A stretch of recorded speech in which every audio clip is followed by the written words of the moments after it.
Odločitev za študij in s tem za nadaljnjo poklicno pot je za mnoge ena najtežjih, zato na gimnaziji Novo mesto veliko dejavnosti namenjajo kariernemu svetovanju. Tudi letos so za dijake tretjih in četrtih letnikov priredili karierni dan. Praksa preteklih let je pokazala, da mladi dijaki karierni dan odlično izkoristijo in na njem dobijo pomembne informacije. Zelo mi je všeč zaradi tega, ker res dajo neko globino, nek pogled v našo prihodnost.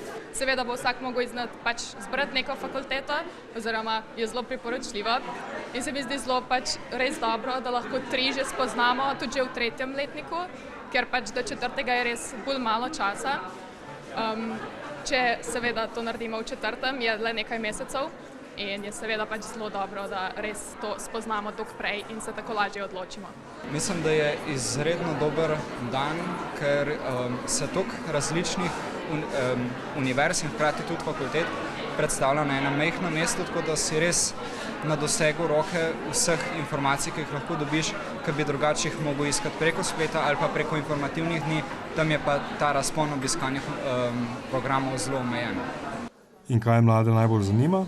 Najprej seveda vsak vpraša, če je res toliko težka fakulteta, kakor je večina prav, da je. Ponavadi je prvo vprašanje, če je najtežja matematika, sploh kar se tiče ekonomije. Potem tudi seveda vsak vpraša, če imamo dosti prostega časa, pa kakšni so tudi izpiti, če so težki. To so ponavadi prva vprašanja. Predvsem me zanima program, v katerem sem najbolj viden, in to je program kemije in kemijske tehnologije.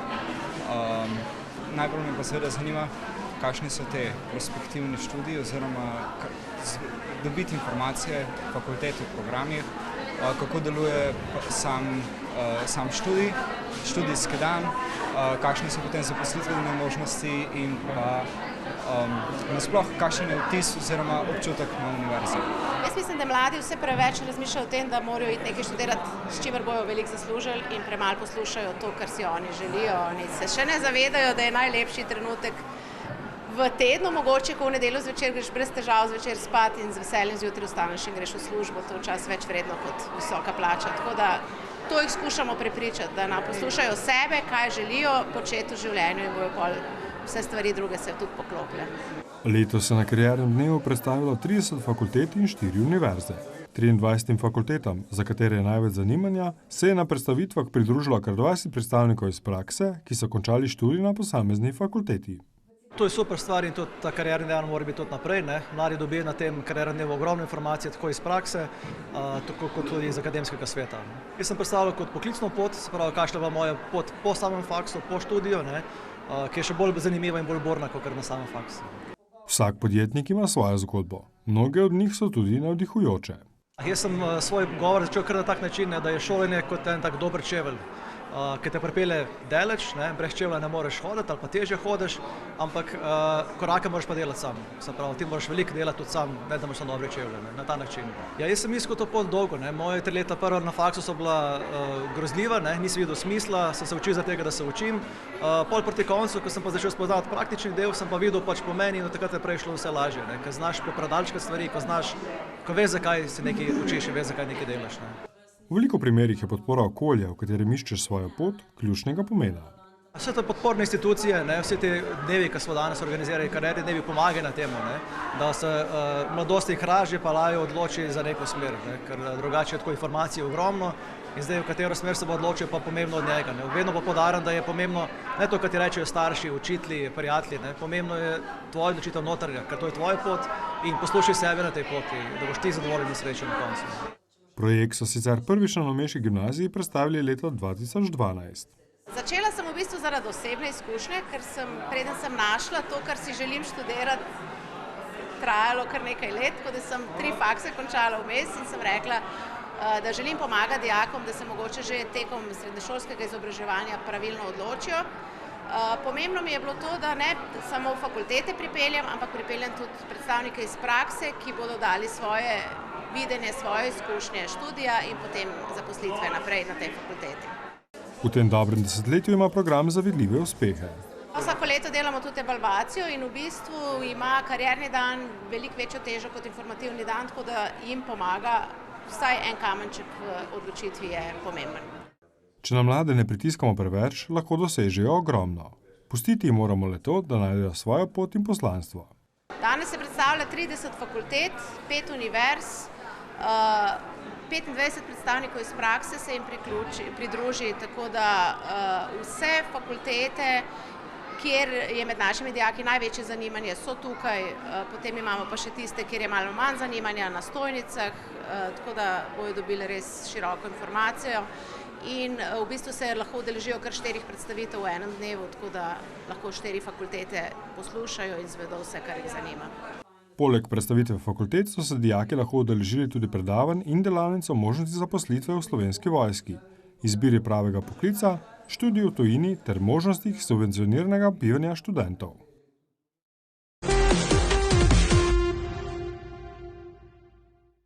V Novem mestu je svojo kinematografsko premiero doživel film Zornik, režiserja in scenarista ter Novomeščana Neca Gazvode. Film je absurdna pripoved o absurdnih časih, ki izpostavlja medvrstniško nasilje, osamljenost, dostojanstvo in stisko ter nemoč mladostnika, ki živi z mamo alkoholičarko.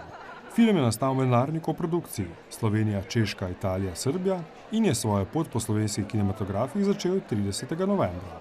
Predvsem je bila ideja, da naredim film o dostojanstvu, zaradi tega, ker sem hotel poudariti to, da nam ljudem to zdaj manjka, da vsi opletajo s celotnim človeštvom, tako kot se pač jim sprdne, in sem si želel narediti nekaj, kar je pa na mikronivoju v bistvu opisuje to situacijo.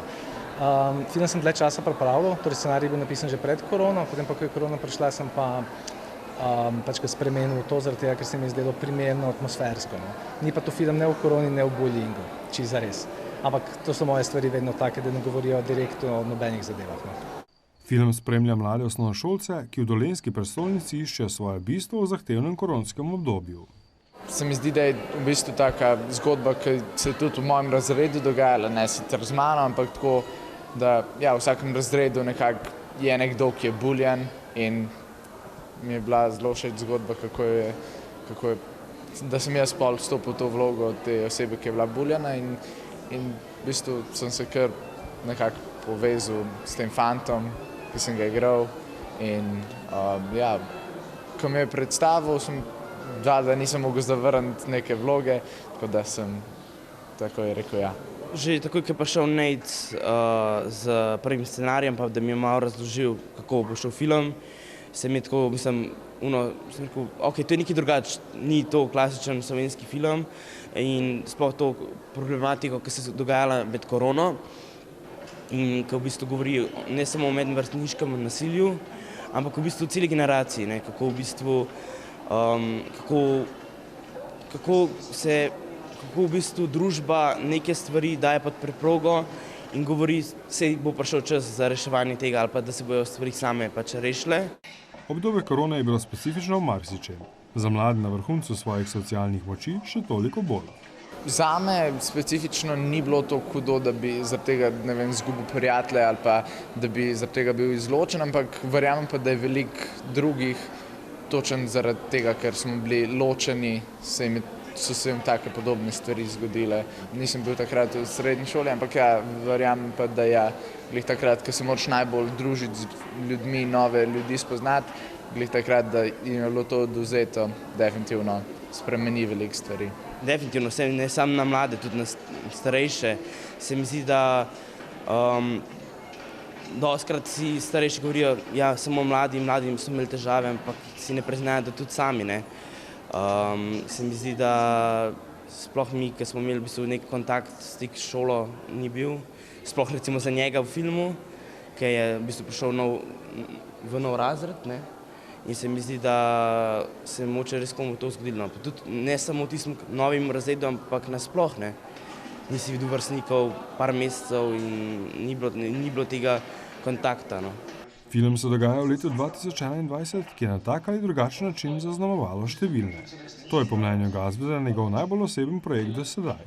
Mislim, da so imeli kar težav, no? Ampak tako kot vedno je, jaz spomnim profesora Šustra iz osnovne šole, ki je v bistvu, ko je imela ena sošolka neke težave, nam je to ponazoril tako, on je bil moj razrednik, da je s kladivom udaril najprej po leseni kladi in je rekel, to ste vi, in potem je udaril po steklo, v steklenem kozarcu, ki se je razletel pred nami, in je rekel, no, to je pa vaša sošolka, a ne različno v bistvu prenašamo udarce. In mislim, da so bili vsi, ki so vpeti v šolski sistem, udarjeni in eni so se zdrobili, no, in na te smo premalo mislili. Film v svojem grobem bistvu nagovarja vse, ki so se mu pripravljeni prepustiti. Se mi zdi, da definitivno je taka neka tema za mlade in da film, verjamem, da bo dobro sprejet, ker govori o tem medvrstniškem odnosu. Tudi če ne bi glih o nasilju, je ta medvrstniški odnos, ki pa je zelo pomemben, da ga dejansko obravnavamo, ne pa sam smo, ja, to obstaja. Mislim, da nagovarja kar široko generacijo. No? Mislim, da bo vsaka našla nekaj v njem, ker je tudi lik mame v bistvu zelo močan noter. Tako da je, ki se mi pa zdi, da se lahko identificiramo s tem, kako je pa na nas starejše recimo to vplivalo. Mislim, da je tudi svetovno pogosta. No? Bullying nikakor ne izgine, ker je v bistvu osnoven del našega tribalnega načina dojemanja civilizacije, iz katere se nikakor ne moramo izkopati tudi v tem globalnem svetu. Delo z mladimi igralci je za vsakogar poseben izziv, vendar ima to tudi številne prednosti. Mi sva veliko časa preživela skupaj, ker smo mogli spati v novem mestu, tako da sploh se mi zdi, da smo se zelo dobro poštekali, pa že na vajah v Ljubljani, pa nasploh, mislim, da smo bili fajn ekipa, tudi sploh širša ekipa med mladimi in se mi zdi, da mi je tako, mislim, da smo zelo v redu. Mislim, da jaz sem imela zelo rada, mogla sem pa igrati, da se ne marava, tako da to je bil včasih kar malo problema. So zelo vodljivi in najlepša stvar mi je bilo to, mi je bilo v bistvu delati z mladimi, tako da to mi je bil največji užitek in upam, da bom lahko še kdaj, ker so izjemno vodljivi, izjemno dobro se obnašajo pred kamero. Na festivalu slovenskega filma Portorož je film prejel nagradi Vesna za najboljšo stransko žensko vlogo in Vesna za najboljšo kostumografijo.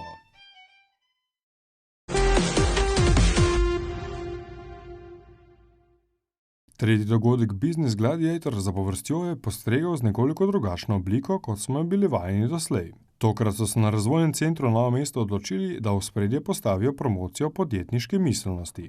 Podjetniške ideje je predstavilo 6 ekip, občinstvo pa najbolj prepričala ideja Merivale, prehransko dopolnilo za sijočo kožo. V bistvu sva obedva izhajala iz svojih izkušenj, težav s kožo, zato sva izkoristili znanje, ki sva ga pridobili tekom magistrskega programa prehrane. Mi sva razvili svoje prvo prehransko dopolnilo, ki preprečuje nastanek aken, neke znake staranja, tako da v bistvu izboljša kožo in je temu namenjen. Zaenkrat imamo dobre učinke, ljudje v bistvu dajo neke pozitivne feedbacke, mnenja, opažajo neke učinke na koži, tako da jaz sva zelo vesela zaradi tega. Želja je, da svoje izdelke predstavita v celotni Evropski uniji. Najpomembnejši pa so bili začetki. Najprej sva raziskali trg, da vidiva, če tukaj sploh je potencial, če ljudje to potrebujejo, pa seveda potem tudi različne študije sva raziskali, da res najdeva ta prave sestavine, ki bodo tudi imele na koncu učinke in da bodo ljudje zadovoljni. Razvijali bova še prehranska dopolnila, želiva v bistvu imeti neko večjo linijo, s katero bova vedno neko težavo tudi targetirali in reševali. Kot smo že omenili, je letošnji Gladiator prinesel nekaj novega. Pravzaprav smo predstavili oziroma bomo predstavili ideje, ki so recimo neke promocijske narave v širšem spektru, torej iz zelo različnih dejavnosti, z namenom, da se vsak, recimo temu gledalec ali pa tisti, ki se bo udeležil naše prireditve, najde v neki od teh zgodb. In na tak način mogoče lahko spodbudimo še koga dodatno, da začne doma razmišljati o svoji podjetniški ideji, hkrati pa da naredimo promocijo tudi za razvojni center, za vse aktivnosti, ki tam potekajo, tudi za gospodarstvo na splošno. Mladi podjetniki zagotovo najprej potrebujejo primerno podporo. Spet bomo imeli programe mentorstva oziroma program Business Gladiator, tako da pravzaprav brezplačno se lahko posameznik javi pri nas v Podbrezniku na razvojnem centru in mi mu potem s strokovno pomočjo nudimo tako na področju ekspertnih svetovanj, kot mentoriranj, kot pridobivanju raznih certifikatov, licenc, razvoju poslovnih modelov in preboju na tuje trge na področju internacionalizacije. Dogodek je bil namenjen promociji podjetništva. Številni mladi so dokazali, da so njihove ideje še kako uresničljive v praksi. Mladi pravzaprav so zelo podjetni, zelo kreativni, mi pa moramo biti tukaj aktivni, da jim pokažemo pot, da jim pomagamo, da jim nekako promoviramo in približamo te zadeve, da se potem lažje odločijo za nadaljevanje podjetniške poti ali razvoj ideje, ki se lahko potem posreduje naprej in jo razvija nekdo drug. Pogosto mlada startup podjetja potrebujejo le pravo usmeritev, nekoga, ki pozna pasti in prednosti podjetništva. Za podjetje je zelo pomembno, da se znajo predstaviti in temu dajemo pač velik poudarek. Business Gladiator je eden od naših, bom rekel, pomembnejših produktov. Skozi Biznis Gladiator potem tudi usmerjamo določena podjetja, s katerimi sodelujemo skozi različne druge programe, nekatera pride na novo, tudi povezujemo se s širšim okoljem, vse z namenom, da udeleženci tega srečanja, tega finala pridobijo izkušnje, ki so v poslu še kako pomembne. Pravzaprav je zadeva takšna, da na začetku potrebujejo mogoče majčkeno več pomoči, več neke skrbi, večkrat se treba majčkeno pomatrati, zato da so oni, recimo temu, malo bolj motivirani. Potem pa se začnejo postavljati na noge, ideje rastejo, se multiplicirajo, mi pa še vedno smo tam ob strani, ker vedno se pojavijo neki novi izzivi, neke nove mogoče težave ali pa priložnosti in mi moramo takrat njim stati ob strani, da dejansko lahko napredujejo. Nekatera podjetja, ki so v preteklih letih svoje ideje prvič predstavila prav na Biznis Gladiatorju, danes veljajo za uspešne in prave zgodbe o uspehu. Mi vodimo statistiko podjetij, ki so, bom rekel, prebivalci našega inkubatorja v različnih oblikah, ali skozi najeme pisarn, ali skozi delo v coworkingu. In tukaj skozi več kot 10-letno obdobje ugotavljamo, da tista podjetja, ki pridejo k nam, ki so deležna naših mentorskih programov, svetovanj in tako naprej, imajo 90% verjetnost, da preživijo prva leta delovanja. Recimo samo primer Bubble Bite, torej kreme antimoskito proti komarjem. Lahko govorimo o kremi, ki se prodaja zdaj že na številnih trgih in vsako leto beleži več kot 100% rast. Tako da to je samo ena od zgodb, tudi ostalim pa sledijo. Pred finalno prireditvijo Biznis Gladiator 2023 pa je informacijska točka Europe Direct Novo mesto pripravila dogodek Spretna in podjetna prihodnost, ki je mladim podjetnikom prikazala številne uporabne veščine.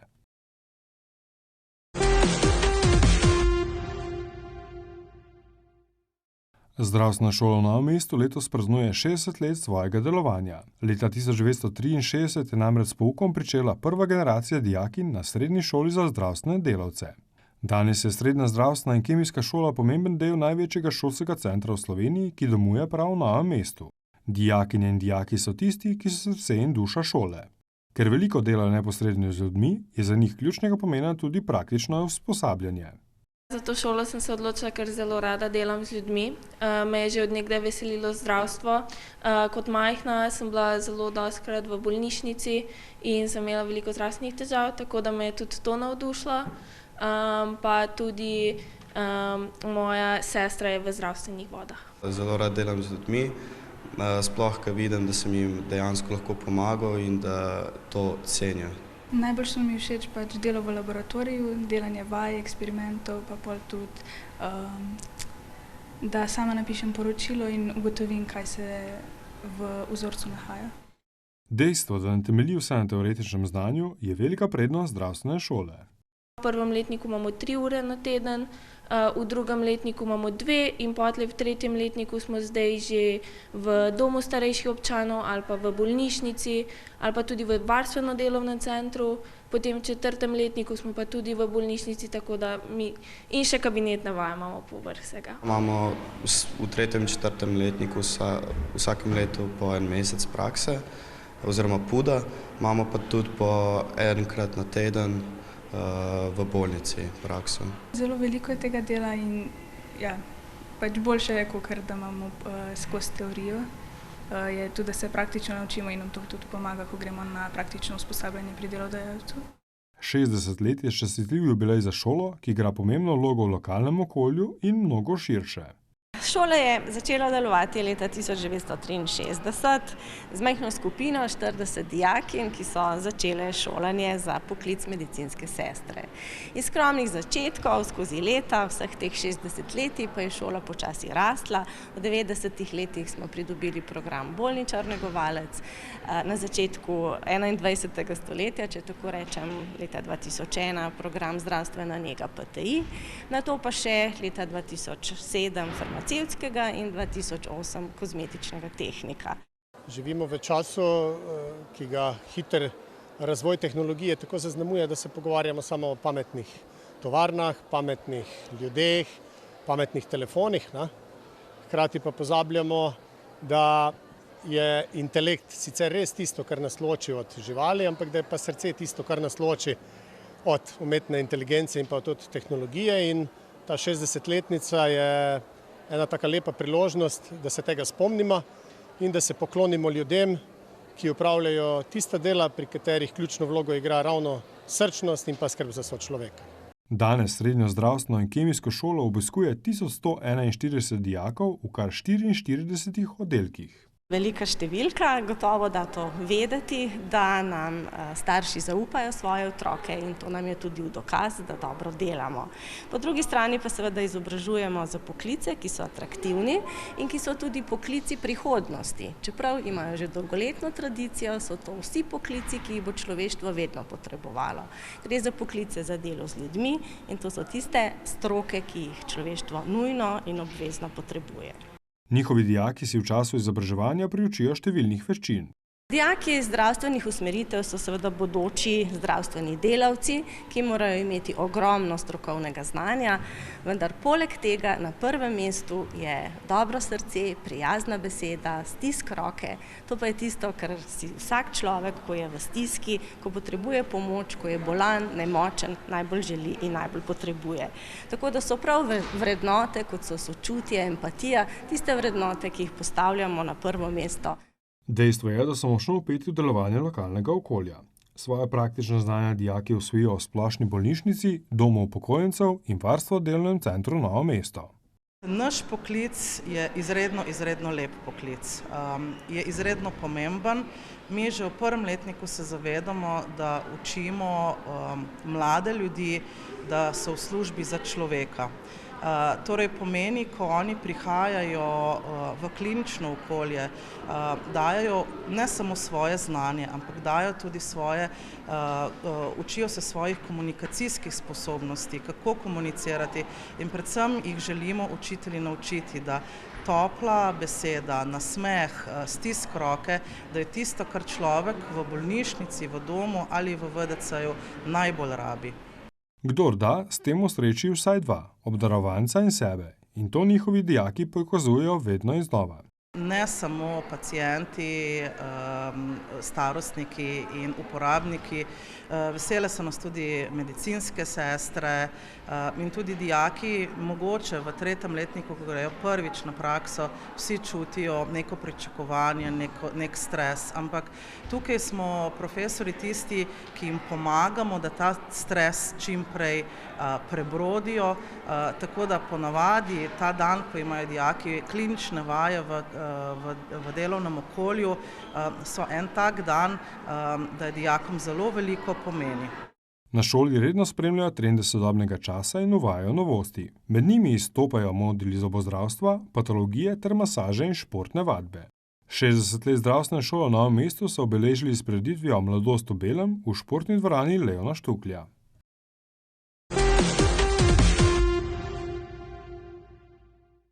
Društvo za zaščito živali Novo mesto se je predstavilo še enim, skoraj že malo tradicionalnim projektom.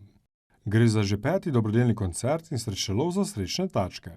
Gost večera je bil vsem dobro znani Adi Smolar, ki je tudi sam velik dobrodelnež in ljubitelj živali. Ta dobrodelna akcija je ena bolj prepoznavnih v sklopu društva. V bistvu smo začeli na poslovilcu Patriota, lokal Patriota na bivši lokaciji, se pravi, kjer je zdaj Kralj Matjaž. Čisto eno simpel idejo v čakanju gužve, da bi imeli en koncert dobrodelni z namenom, da se zberajo prostovoljni prispevki, da se imamo lušno, muzika, prostovoljci, ljudje, ki radi donirajo in pomagajo živalim v stiski, in zdaj smo tukaj, ker smo. Praznično duše so prostovoljke in prostovoljci društva izkoristili tudi za prodajo dobrodelnih majčk za srečne tačke, ki nosijo posebno sporočilo. Zdaj v bistvu že nekako vejo, da imamo ta koncert. Enega smo imeli vmes poletnega oziroma dva, tako da malo skozi spreminjamo program, presenečamo, da nas nenehno spremljajo, kaj se dogaja. Trudimo se z različnimi projekti, tako kot je tudi tale koncert Novo mesto za srečne tačke. Tudi v bistvu ta nas slogan nekako vozimo lepo naprej, da se v bistvu ta neka znamka prime in da ljudje hitro prepoznajo, zakaj se gre. Sicer je Društvo za zaščito živali v lokalnem okolju vedno bolj poznano po svojih številnih akcijah. V bistvu vse, kar počnemo, je dejansko nekako speljemo na to noto za srečne tačke. Mogoče je ta res en tak projekt, koncert, se pravi nekako najbolj prepoznaven in odziven. Potem pa v bistvu nekako začenjamo, letos smo začeli v bistvu tudi s projektom, oziroma ki želimo, da bo postane nek tradicionalen projekt Pohod za srečne tačke, ki morda še ni pač tako zaživel, kot bi ali bo in upamo, da bo. Pa mogoče žabice za srečne tačke, kjer spomladi prenašamo žabe čez cesto. Se pravi, kjerkoli se sliši nekaj za srečne tačke, ljudje vejo, da gre za Društvo za zaščito živali Novo mesto. Izkupiček od prodaje majčk, prostovoljnih prispevkov in srečelova je kot pri vseh dobrodelnih akcijah društva šel predvsem za oskrbo kolonij prostoživečih muc ter za pomoč socialno ogroženim lastnikom živali. Glavni cilj je dolgoročni izobraziti ljudi do te mere, da bodo vsi pač skrbniki živali na nekem nivoju, se pravi na takem nivoju, kot si ga živali zaslužijo. Ne samo hrana in zavetje, pač pa tudi kvalitetna veterinarska oskrba, kvalitetna hrana, premišljeno skrbništvo, premišljeni nakupi, posvojitve. Tako v bistvu na dolgi rok nekako ciljamo na to, pa tudi seveda sprememba zakonodaje, ki je nujno potrebna, da začnemo stopicati v to smer.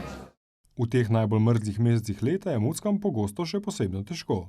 Definitivno na teh vikendaških lokacijah pomanjkanje hrane, ker jo pač več potrebujejo tudi zaradi mraza. In potem pač pridejo vseh tistim ljudem, ki živijo pač na teh lokacijah. Spravi pomanjkanje tudi zavetja toplega, bolezni, kot pestijo tudi nas, in potem neprimerna oskrba, ker pač nihče za njih ne poskrbi. Tako da je kar nekaj težav, s katerimi se morajo boriti živali trenutno. S težavami v praksi se zagotovo srečujejo tudi prostovoljke in prostovoljci društva. Teh težav je več, pač predvsem mogoče najbolj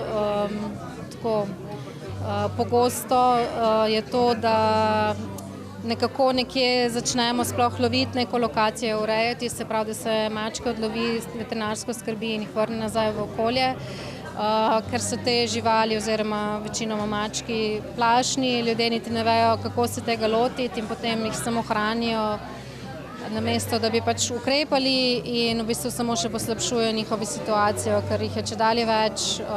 Tam, kjer je pa veliko mačk, se pa pač širijo bolezni in potem pride pač do hitrega pogina, recimo velikih količin mačkov, pač zakon narave.